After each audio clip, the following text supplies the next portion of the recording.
രാഹുൽ,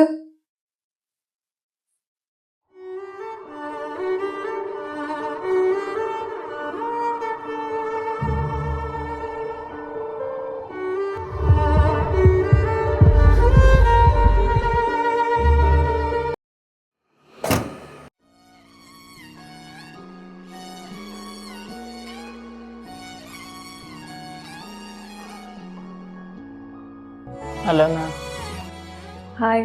എന്താ വേണ്ട? ഒരു ചോക്ലേറ്റ് കേക്ക് വേണമായിരുന്നു, ബർത്ത്ഡേക്ക് വേണ്ടിയിട്ടായിരുന്നു. പേര് ജോർജ്. ഒരു 5 മിനിറ്റ് വെയിറ്റ് ചെയ്യണേ.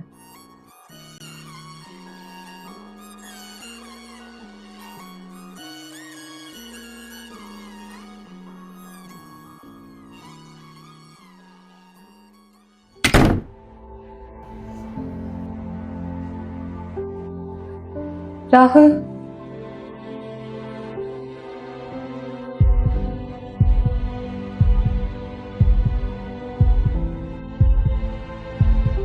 മേഡം എത്രയായി? 800 മാം. ആക്ച്വലി ഇന്നൊരു 50% ഓഫ് ഉണ്ടായിരുന്നു. ഓ നൈസ്. ഇത് നിന്റെ ഷോപ്പായിരുന്നു? ഇപ്പം സ്റ്റാർട്ട് ചെയ്തിട്ട് കുറച്ചായി. അല്ല, നീ എന്താ ഇവിടെ? എൻ്റെ വുഡ്ബിയുടെ വീട് ഇവിടെ അടുത്ത, അപ്പൊ അവന്റെ ബർത്ത്ഡേ, അപ്പൊ ഒരു കേക്ക് വാങ്ങാനായിട്ട്. ഓ, അപ്പം എൻ്റെ ഷോപ്പാണെന്ന് അറിഞ്ഞാൽ കയറൂലായിരുന്നല്ലോ. അങ്ങനല്ല. ചുമ്മാ അറിഞ്ഞ വെറുതെ ഉണ്ടോ ഒരു കോഫി കുടിച്ചാലോ?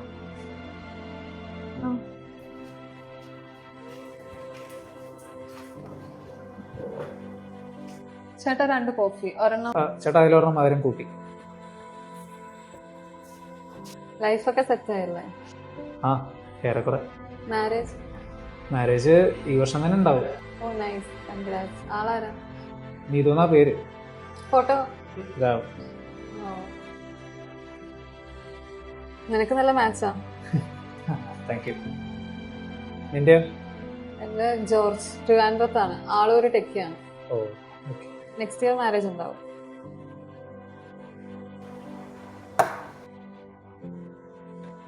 താങ്ക്സ് ടാ. എന്തിനും? കോഫി തന്നേനോ? അല്ല, മിക്ക ബോയ്സും പഴയ എക്സിനെ കാണുമ്പോൾ മൈൻഡ് ചെയ്തില്ല, പക്ഷെ നീ. എല്ലാ ബോയ്സും അങ്ങനെയല്ലടാ. പിന്നെ നിങ്ങളെപ്പോൾ ഉള്ളതെന്ന് ചിരിച്ചാലോ സംസാരിച്ചാലോ ഞങ്ങൾക്ക് മൈൻഡ് ചെയ്യാതിരിക്കാൻ പറ്റത്തില്ലല്ലോ. പിന്നെ നീ എൻ്റെ ബെസ്റ്റ് ഫ്രണ്ടും കൂടെ ആയിരുന്നില്ലേ? നമ്മൾ ഒരുമിച്ചുണ്ടായിരുന്ന ടൈമൊക്കെ ഞാൻ കുറെ എൻജോയ് ചെയ്ത.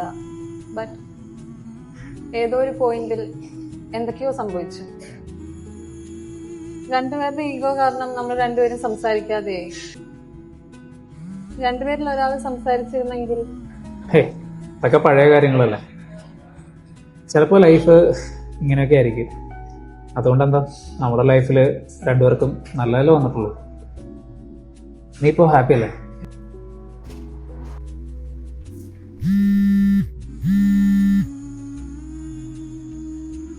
എടി, ഞാനിപ്പോ വരുവാ.